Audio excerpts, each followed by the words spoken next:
Est-ce que l'on peut collectionner le cinéma? Non. Je crois que l'idée même de collection est une idée qu'il faut arriver à définir. On peut collectionner des films quand on est amateur de vieilles choses. Je crois que la collection, pour moi, est toujours liée à quelque chose qui est un peu de l'ordre de l'antiquité.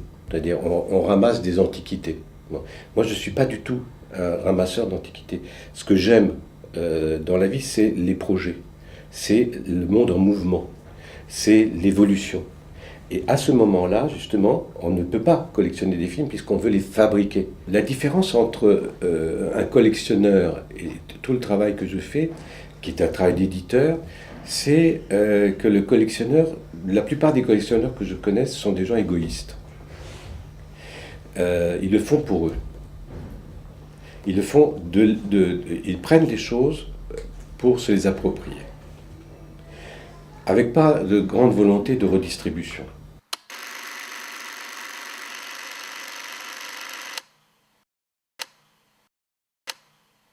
Éditer, ça veut dire aider à mettre au monde. Donc je suis un accoucheur quand je produis. Et de l'autre côté, je suis un pédiatre, c'est-à-dire que j'aide le bébé à vivre et à vivre le mieux possible.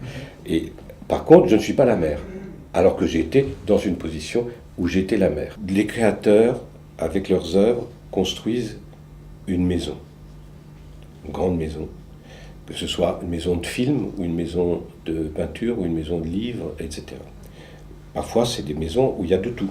Il y a des livres, des films. Kiarostami, il fait des photos, il fait des films, il fait de la vidéo, il écrit des poèmes, etc. Donc on a une petite pierre qu'on met partout.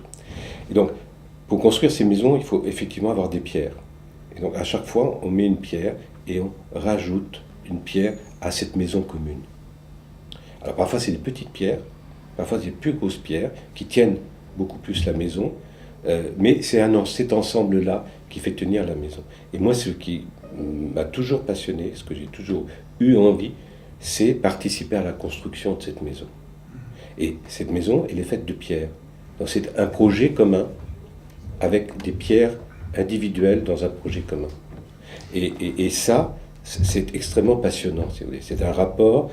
À un moment, ce rapport-là, c'est un rapport avec ce qu'on appelle Dieu. C'est un rapport avec ailleurs.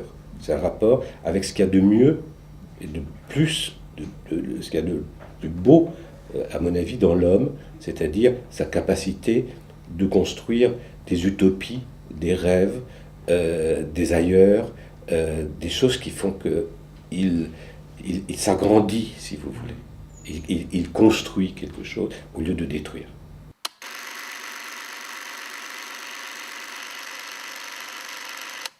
On est dans des ateliers, donc on est des artisans dans un atelier.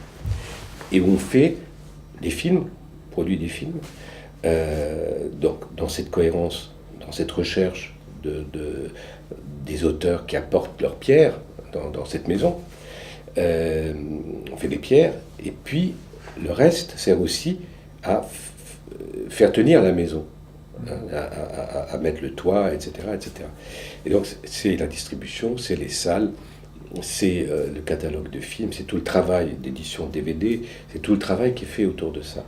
Mais c'est un travail qui est très particulier, parce que, en gros, contrairement à beaucoup d'autres sociétés, on fait tout.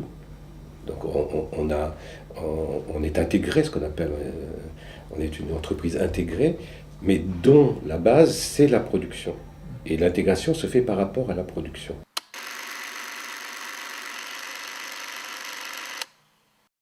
C'est un film de Kurosawa qui s'appelle Vivre, et qui m'a énormément marqué. Et qui est l'histoire d'un bureaucrate, d'un vieux bureaucrate, qui est entouré dans un petit bureau dégueulasse, entouré de dossiers partout, etc. Et aucun dossier n'aboutit jamais. Et un groupe de femmes un jour vient lui apporter un dossier pour essayer de transformer une espèce de petit carré vaseux, et faire un petit jardin pour les enfants.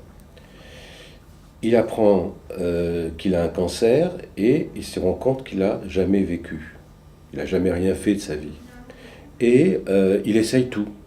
Alors il essaye les femmes, il essaye la boisson, il essaye de dépenser son argent. Et ça ne lui apporte aucune satisfaction, ou très peu de satisfaction. Et un jour il décide, en fait, qu'il veut faire aboutir un dossier. Et il fait aboutir le dossier de cette demande de faire ce jardin, ce petit jardin. C'est ce que j'ai essayé de faire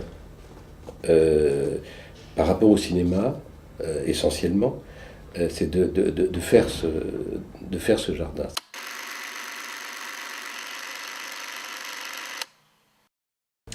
Écoutez, moi je suis un émigré, à tout point de vue.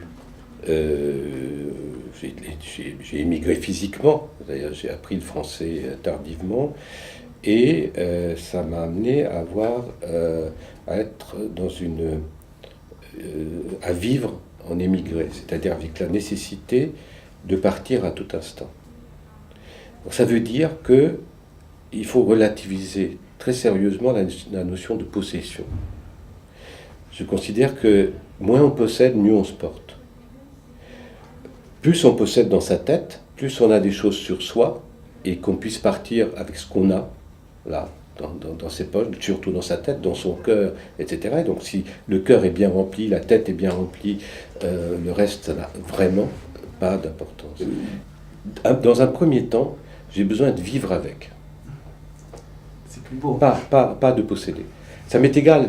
Si vous voulez, il y a plein de choses avec lesquelles j'aimerais vivre et avec lesquelles je ne pourrais pas vivre parce que je n'ai pas les moyens de vivre avec. C'est dans des musées, donc je vais les voir dans les musées. Je vais régulièrement revoir certains tableaux dans des musées où je réécoute de la musique régulièrement.